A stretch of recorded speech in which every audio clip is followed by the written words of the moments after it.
Assalamualaikum warahmatullahi wabarakatuh. Hari ini saya nak buat ulasan perlawanan di antara JDT versus Selangor, yang mana Selangor kalah 4-0 hasil jaringan dari Yuan Muniz, dari Diogo dan 2 dari Forestry. Pada perlawanan ini boleh katakan waktu first half Selangor sebenarnya telah berjaya untuk menghalang gerakan-gerakan berbahaya yang dilakukan oleh JDT, dan mereka juga menghalang pasukan JDT dalam fasa build-up play. So apa yang dilakukan oleh pasukan Selangor dalam 45 minit yang pertama adalah mereka melakukan pressing ataupun tekanan ke bahagian tengah pasukan JDT. Jadi apabila pressing yang dilakukan terutamanya dari Alex dan juga Brandon Gunn, mereka berjaya untuk mengekang bahagian tengah pasukan JDT dari circulate the ball ataupun menggerakkan bola di bahagian tengah dalam fasa build up. Jadi benda tu memang sangat efektif apa yang dilakukan oleh pasukan Selangor. Mereka bermain dengan high line, mereka pressure bahagian tengah dan mereka memaksa pasukan JDT untuk bermain secara lebih terbuka di bahagian wide area. Jadi kita boleh tengoklah JDT waktu first half memang agak struggle dari segi pembinaan game, dan mereka juga apabila kena pressure di bahagian tengah, mereka nak buka ke bahagian wide area untuk mencari winger seperti Arif Aiman. Kita boleh nampak yang Arif Aiman terlalu isolated ataupun terlalu bersendirian. Jadi bila dia dapat bola, dia pun tak boleh nak bawa bola ke hadapan sangat, sebab akan ada Fazli Mazlan yang akan tally ataupun follow dia dengan sangat baik So waktu first half boleh dikatakan completely Selangor bertahan as a team, dan juga pressing yang mereka lakukan bagus, dan mereka berjaya menyebabkan bahagian tengah JDT tak berfungsi dengan baik. Tetapi kena ingat, bola sepak bukan hanya berpaksikan kepada 45 minit yang pertama. Sebenarnya bola sepak dia berpaksikan 90 minit sampailah masa tambahan, sampailah pengadil tiup whistle penamat, barulah bola sepak itu habis dan lengkap sebagai satu game. Jadi tanpa membuang masa, mari kita masuk ke dalam ulasan perlawanan. Untuk ulasan perlawanan kali ini, saya akan mulakan dengan pasukan JDT dahulu. Apakah perkara yang saya boleh highlightkan tentang positifnya tentang pasukan JDT pada perlawanan ni? Yang pertama adalah kita boleh highlightkan dari segi apabila mereka kena pressure ataupun mereka ditekan oleh pemain-pemain Selangor ketika first half, mereka tidak kelang kabut, yang mana boleh dikatakan mereka sangat tenang dan sangat-sangat relax dalam pengawalan bola untuk memastikan yang mereka boleh keluar daripada pressure yang dilakukan oleh pemain-pemain Selangor. So apabila Selangor menekan, mereka cuba untuk overload bahagian wilayah mereka sendiri, yang mana kita boleh lihat apabila JDT tak boleh nak progress the ball daripada bahagian bawah dengan menggunakan Jordi ataupun Feroz Baharudin, maka Yuan Muniz dan sebagainya akan drop lebih deeper ke bahagian defensive third pasukan JDT untuk collect the ball dan juga memberi bantuan kepada Hoan untuk circulate the ball dari bahagian bawah ke bahagian atas. Jadi apabila mereka ditekan, mereka akan still lagi ada option untuk keluar dari tekanan tersebut yang dilakukan oleh pemain Selangor. Cumanya apabila mereka drop deep lebih ke bawah untuk memberi bantuan kepada bahagian pertahanan pasukan JDT dan juga bahagian tengah JDT ini, ada sedikit kelemahan daripada pasukan JDT ketika first half, iaitu apabila mereka cuba untuk passing the ball di kawasan half space ataupun di kawasan sentral, apa yang dilakukan, banyak passing-passing yang mereka lakukan berjaya untuk di-intercept oleh pemain-pemain Selangor, terutamanya Brandon Gunn, yang boleh dikatakan Brandon Gunn mempunyai work rate yang bagus untuk Selangor ketika first half dalam melakukan interception dan mengekang asakan ataupun passing bola yang dicuba dilakukan oleh JDT ketika mereka cuba keluar dari tekanan yang diberikan oleh pemain-pemain Selangor ketika first half. Jadi apabila Selangor berjaya intercept tu, jadilah situation yang mana Selangor berada dalam kedudukan yang bagus untuk melakukan counter attack. Jadi apabila Selangor ada ruang untuk melakukan counter attack, mereka akan cuba bawa bola dengan lebih cepat bagi masuk ke dalam D-box. Tetapi walaupun kelemahan JDT apabila mereka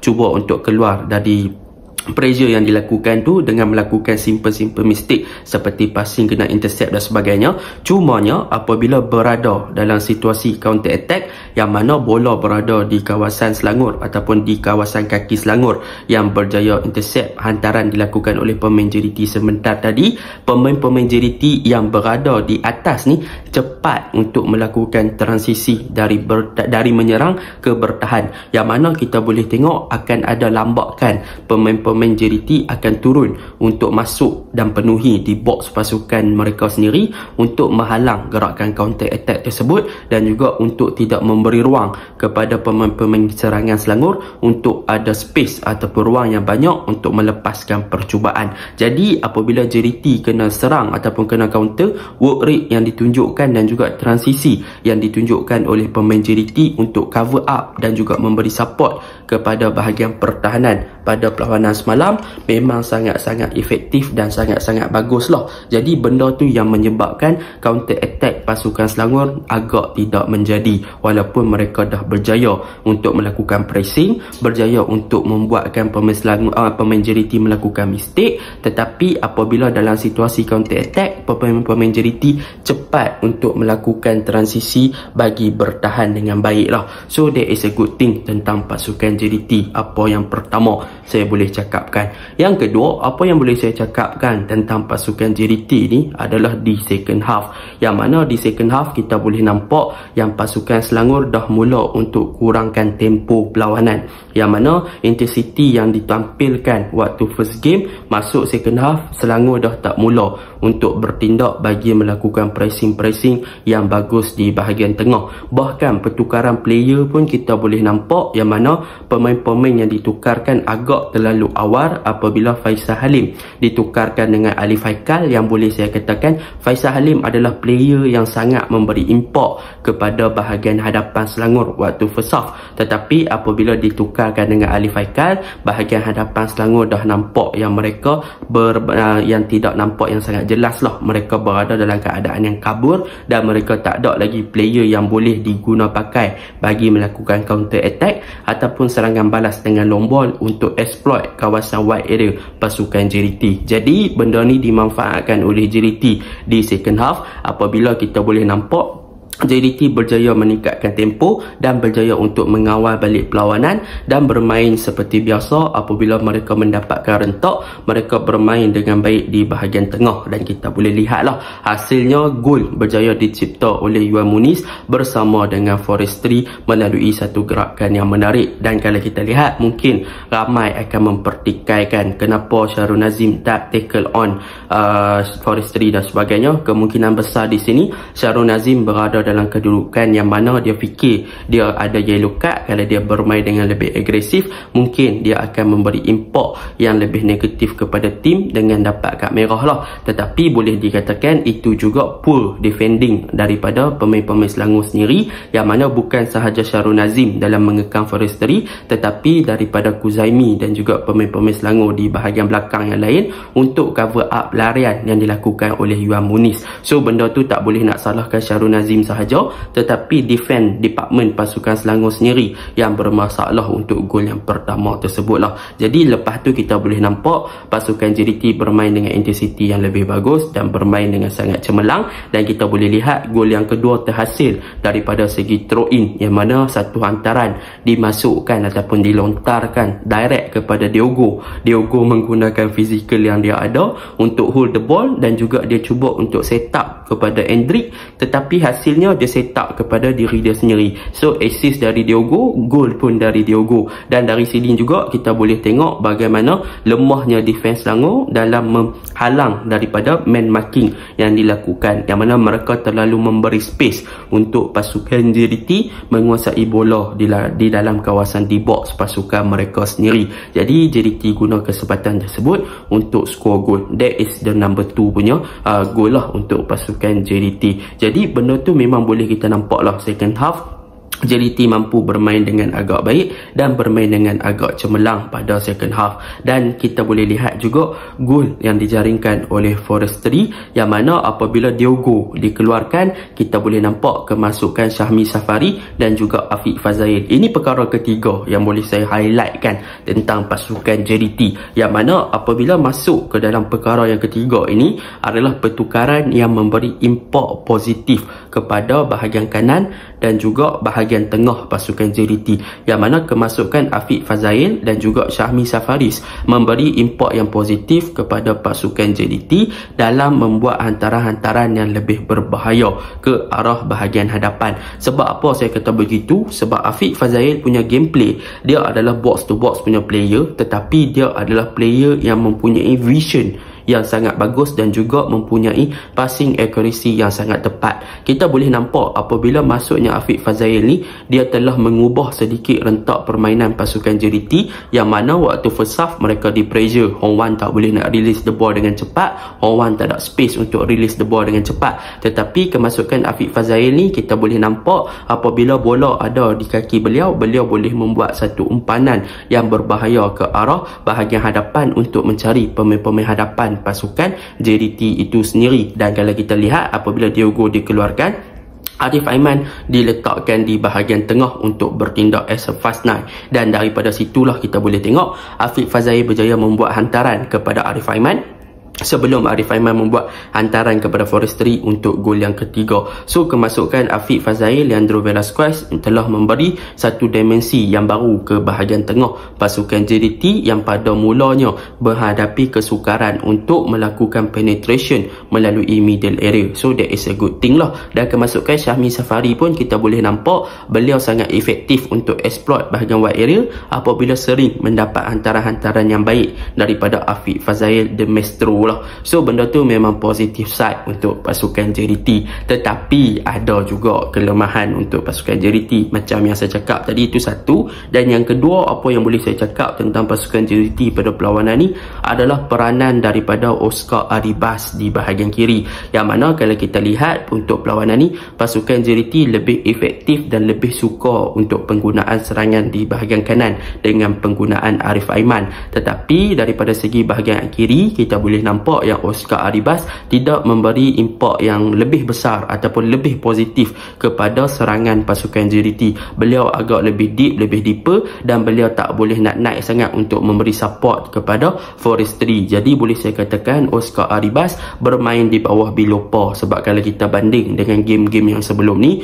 Oscar Arribas adalah one of the player yang boleh saya highlightkan akan menjadi pencabar utama kepada Kobing Ong. Tetapi untuk game yang besar macam ni, saya boleh katakan Oscar Arribas tak bermain dengan sangat baik lah. Dan untuk centre back, apa yang boleh kita katakan, Feroz dan juga Jody Ahmad, in term of defending mereka tak ada masalah, mereka boleh kekang asalkan pemain-pemain Selangor dengan baik. Cumanya apabila mereka di pressure ataupun mereka ditekan oleh pihak lawan, apa yang saya nampak, Jody Ahmad sahaja yang ada ketenangan untuk membawa bola dengan lebih tinggi dan juga supply bola dengan hantaran-hantaran jauh. Tetapi untuk Feroz Baharudin, untuk keluar daripada pressure tersebut, dia agak sedikit tiada bantuan dan support. So kalau boleh, Feroz boleh improve untuk in term ataupun jadi ball carrier yang lebih baik untuk bawa bola ke bahagian hadapan dan keluar daripada pressure yang dilakukan oleh pemain-pemain tengah Selangor. Mungkin bahagian pertahanan JDT dan juga tengah akan ada combination yang lebih baik. Dan game ni juga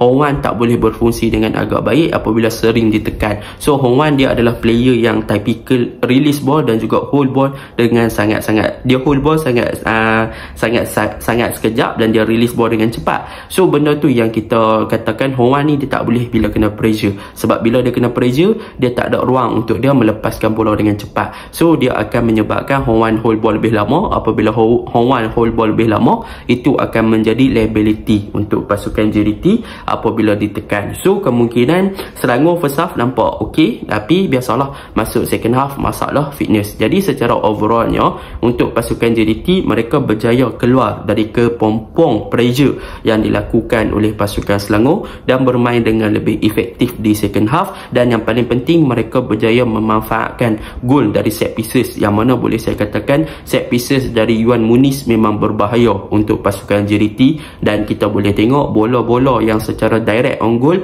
memang hampir-hampir boleh disudahkan dengan baiklah oleh Yuan Muniz, dan dia punya supplying bola pun memang sangat baguslah. Tetapi overall game boleh katakan bahagian tengah JDT, Yuan Muniz function, tetapi Endrick dan sebagainya tak beberapa berfungsi dengan baik. So mungkin boleh improve lagi untuk memastikan bila mereka kena tekan, mereka kena pressure, mereka boleh bermain as a pasukan yang tenang untuk keluar dari pressure tersebut dengan ada support yang lebih banyak. Dan untuk game ni juga kita boleh tengok Matt Davis waktu first half beberapa kali dia kena bully dengan Faisal Halim. So boleh dikatakan memang Faisal Halim memberi impact yang positif, tetapi sayang Faisal Halim dikeluarkan dengan lebih awal. Jadi itu untuk pasukan JDT. Kita masuk untuk pasukan Selangor pula.